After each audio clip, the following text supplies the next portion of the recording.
তো রাতক্ষণ রান্না হয়নি? এটা কেমন কথা বলছো জি? বাড়িতে কিছু আছে? কেন বাড়িতে কিছু নাই?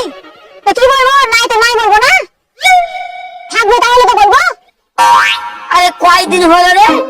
15 দিন হয়নি, এক বোরা চাইলে না দিনু, তেলে না দিনু, আরো কত না কি বাড়ি যত সামান লাগে সবে না দিনু, আর তুই কোথায় নেই? এত জলদি সব কত ভালো? তো তোমার কি মনে হচ্ছে যে চাল ডাল তেল সবকিছু প্যাক করে আমার বাবার বাড়িতে আমি রেখে আসি? হ্যাঁ, ওরকমই মনে হচ্ছে। ওরকম মনে হচ্ছে? হ্যাঁ, তোমরা যে 14 বৃষ্টি এসে গেলে যাচ্ছে। আমার 14 বৃষ্টি কখন এসছে? এই দুহিনা বেড়াতে আসছে কি না বেড়ে আতুলি জিনিস শেষ হয়ে যায়। হায় রে বাবা, তোমার বহিন আছে, বহিনের বৃষ্টি আসতে এসে গিলে যাচ্ছে না? এই খবরদার আমার বহিনের কথা কবি না। আমার বহিন কি তোর বাড়িতে পড়ামতে আসছে? আরে 3 বছরে একবার আসছে, তাও আবার সকালে আসছে আর সন্ধ্যাতে বাড়ি চলে যায়।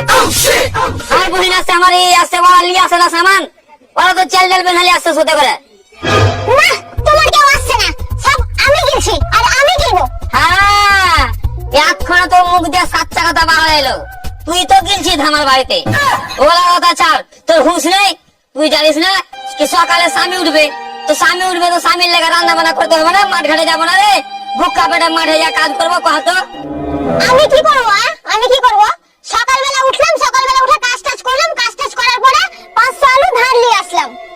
কথা না বাড়িয়ে তুমি মাঠে যাও, দরকার পড়লে আমি রান্না করে খাবার নিয়ে যাচ্ছি। ঠিক আছে।